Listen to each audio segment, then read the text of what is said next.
अस्सलाम वालेकुम प्यारे दोस्तों, क्या हाल चाल है। आप सब कैसे हैं। उम्मीद करता हूं कि आप सब खैरियत से होंगे। अल्लाह ताला आप सबको हमेशा खुश रखे और खुश रहा करें। अल्लाह ताला आप सब के लिए आसानियां पैदा करें और आप दूसरों के लिए आसानियां पैदा करें।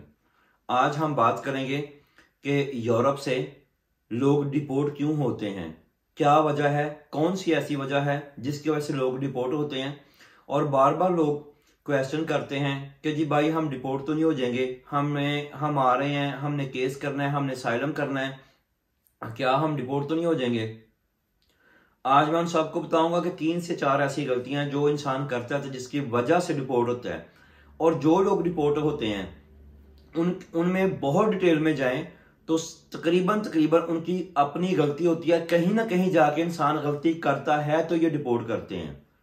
नॉर्मल बात, ये डिपोर्ट नहीं करते। पहली गलती मैं आपको बताऊंगा कि वकील से लगातार राब्ता ना रखना। दूसरा, अपने जो पोस्ट है, जो ब्रीफ आती है, उसका ख्याल ना करना। तीसरा, कोई ऐसी क्रिमिनल कर देना कि जिसकी वजह से इनके मुल्क को नुकसान हो और वो आपकी फाइल में लग जाए। तीसरी गलती ये है। चौथी गलती ये है कि जब आपने साइलम किया है तो उसमें ऐसा कुछ गलत बयान दे दिया है जिसकी वजह से आपको डिपोर्ट होने का खतरा है। तो आज मैं ये बातें थोड़ी सी डिटेल में बताऊंगा। वीडियो पूरी देखें ताकि आपको समझ आ जाए कि आपने गलती कहाँ की है, क्या नहीं करनी। और अगर आप आने वाले हैं तो आने से पहले ये वीडियो देखें ताकि आपको कुछ बातों की समझ आ जाए। पहली गलती ये है कि जब आप अपना वकील कर लेते हैं तो उसके साथ आप मुकम्मल तौर पर राब्ते में नहीं रहते। आपने एक दफा वकील किया, उसने आपको लेटर लिख दिया कि जी आपका साइलम लग गया है, आप बिल्कुल सुकून में चले जाते हैं और बिल्कुल साइलेंट हो जाते हैं, अपने काम में लगे रहते हैं, शब रोज के काम करते रहे, किसी बात का ख्याल ना किया कि यार मैं अपने केस के बारे में पूछूं, क्या हिसाब है, कुछ कोई अदालत की तरफ से कोई जवाब आया है, क्या आया है, कैसे करना है, क्यों करना है।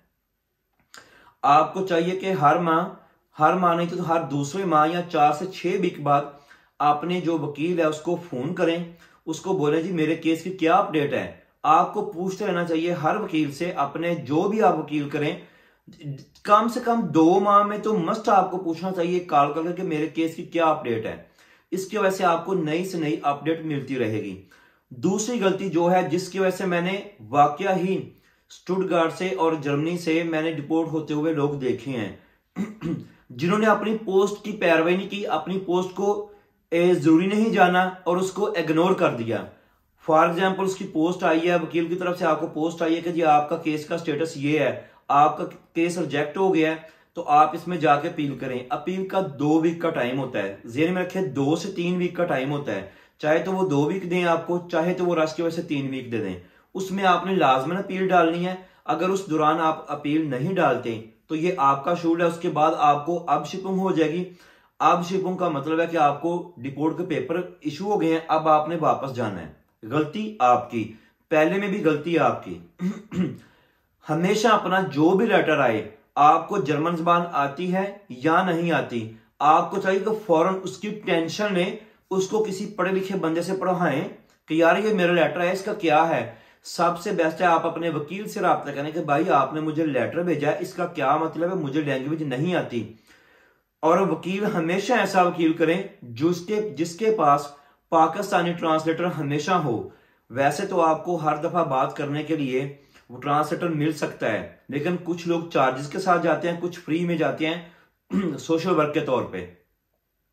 लेकिन आप पहले जांच पड़ताल करें, उस वकील को हायर करें।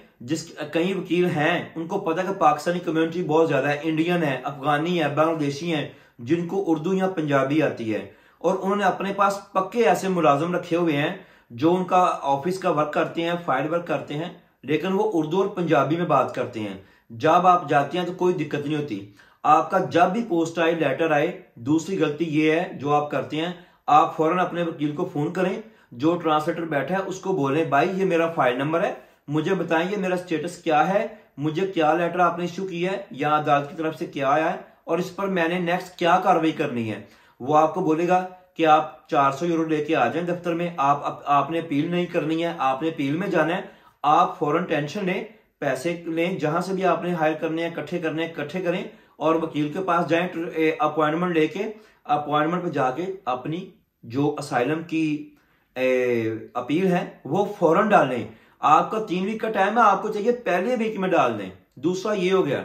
तीसरा, चंद सीधा मैंने वाकया देखे हैं जो लोग इधर गलत काम करते हैं, क्रिमिनल करते हैं।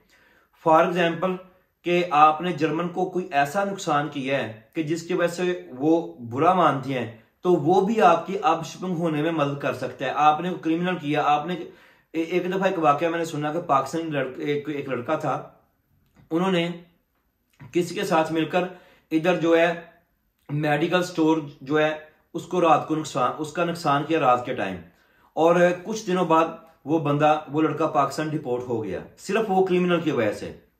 उसके बाद आता है कि जब आपने केस डाला है तो क्या आपने क्या गलती कर दी है? आपने कोई ना कोई ऐसी गलती तो नहीं कर दी, कोई गलत बयानी कर दी, कोई अच्छा बुरा कह दिया, कोई ठीक कह दिया। चंद लोगों को पता है, बहुत सारे लोग जिन्होंने असाइलम करना होता है उनको यह भी नहीं पता कि यार प्रोटोकॉल कैसे बनानी है, प्रोटोकॉल क्या देनी है, कैसे देनी है। उनको सिर्फ ये है कि हमने यूरोप में जाना है, असाइलम होना है और हमें जर्मन का या बेल्जियम, हॉलैंड, फ्रांस का पासपोर्ट मिल जाना है। भाई ऐसा नहीं है। मैंने असाइलम पे बेशुमार वीडियो की हैं, मेरे दोनों चैनल पे वीडियो पड़ी हुई हैं, पुराने चैनल पे भी नए चैनल पे भी, कि असाइलम कैसे करना है, असाइलम कौन कौन कर सकता है, असाइलम करने के लिए क्या डॉक्यूमेंट्स चाहिए। इस चैनल पे भी मेरी वीडियो पड़ी हुई है कि असाइलम करते वक्त आपको क्या डॉक्यूमेंट्स चाहिए, असाइलम कैसे करना है, कौन लोग कर सकते हैं, कौन असाइलम नहीं कर सकते, आपने असाइलम में कैसे करना है। आप वीडियो देखते नहीं है, बस बिला वजह बेतुका सा असाइलम डाल लेते हैं जो बहुत कमजोर होता है। और अगर आपका केस कमजोर होगा, आप ये केस की पाकिस्तान में मिसाल लगा लें, इंडिया में, अफगानिस्तान में, जहां भी आपने किया है, अगर आप अपने कंट्री में एक केस को सही तरह नहीं डालते, जब शुरू में ही आपका केस कमजोर है, तो उसकी बेस पे आपका वकील क्या लड़ेगा। ये बात बड़ी पॉइंट की समझने वाली है। अगर आपने केस ही कमजोर किया है तो उसमें लड़ेगा क्या, उसमें बचा क्या है, आपको स्टे क्या मिलेगा। इसका मतलब आपको फिर अब शिपुंग डोल्डुंग हो जाएगी, उसके बाद वो तय हो जाएगा कि आपने वापस जाना है। अब शिपुंग डोल्डुंग पे भी लोग इतनी जल्दी डिपोर्ट नहीं होते। जर्मनी आपको टाइम देता है, यूरोप आपको टाइम देता है, बेल्जियम, हॉलैंड, फ्रांस आपको टाइम देता है कि हमारा मुल्क छोड़ दें। अगर जब वो आपको लेटर इशू होता है कि जी आप हमारा मुल्क छोड़ दें, आपको चाहिए कि फौरन मूव कर जाएं। अगर आपको लग रहा है कि आपका केस इतना स्ट्रांग नहीं है, आपका केस डेंजर जोन में है, तो आपको चाहिए कि आप ये मुल्क लीव करके आप जहां भी जाना है, इटली जाना है, स्पेन जाना है, पुर्तगाल जाना है। पुर्तगाल में इमिग्रेशन 24 घंटे खुली होती है। अगर आपका केस का चांस नहीं बना तो आपको चाहिए कि पुर्तगाल में जाएं, अपनी फाइल लॉक करें और साल से 1.5 साल के बाद आप अपने पेपर लें। आपने अगर अच्छा अर्न कर लिया, आपका मकसद पूरा हो गया, तो अब आप जाएं, अपनी फाइल लॉक करें, अपने आप को सेव करें, सेफ जोन में चले जाएं, ज्यादा बेहतर है। उसके बाद जब आपको पक्के पेपर मिल जाएं तो आप बेशक फिर यूरोप में आके किसी भी कंट्री, यूरोप से मुराद सॉरी, कि किसी भी शेंगन में आके जर्मन, बेल्जियम, हॉलैंड आप दोबारा काम कर सकते हैं। और एक बात याद रखें, जब भी आपने मुल्क लीव करना हो, छोड़ना हो, तो अपने वकील को बोलें कि मेरा केस बंद कर दें। अपना केस हमेशा बंद करवा कर जाएं ताकि इनकी गवर्नमेंट को पता हो कि ये बंदा हमारा मुल्क छोड़ चुका है। आप जब दफा ये कर जाएंगे, नेक्स्ट टाइम इस चीज का आपको फायदा होगा और बहुत ज्यादा बेनिफिट होगा। नेक्स्ट टाइम आप पुर्तगाल का पेपर लेके दोबारा जर्मनी में आते हैं तो वो आपको कोई ऑब्जेक्शन नहीं कर सकते। इसलिए अपने आप को हमेशा सेफ जोन में रखा करें।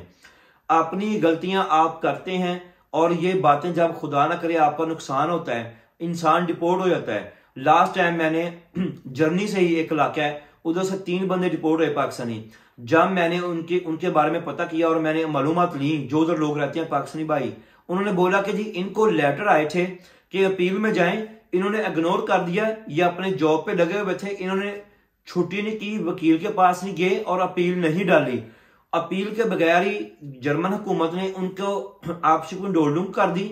उसके बाद जहां वो काम करते थे उधर से बंदे लिए और डिपोर्ट कर दिए। अब फैसला आपके हक में है कि आपने अपने को सेफ रखना है कि नहीं।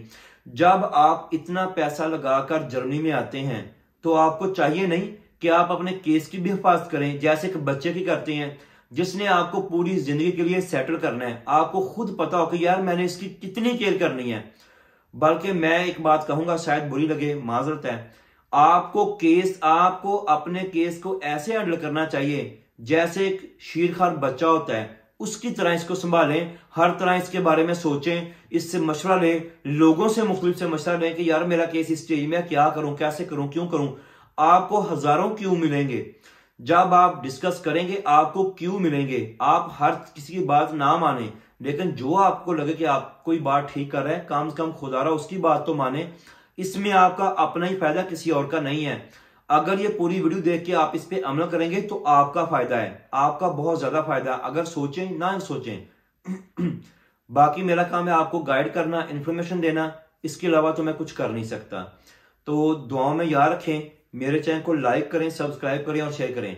मैं आपसे बात कर रहा हूं भाई, रिक्वेस्ट है प्लीज इस चैनल को सब्सक्राइब लाजमन करें, लाइक करें और शेयर करें, दोस्तों से भी शेयर करें, ताकि हो सकता है किसी का भला हो जाए आपकी एक शेयर से। बाकी इजाजत दें, अल्लाह ताला आपको हामी और नासर हो, अल्लाह ताला आपके लिए बहुत सानियां पैदा करें, मेरी ये दिली दुआ है। दुआ में याद रखें। अल्लाह हाफिज।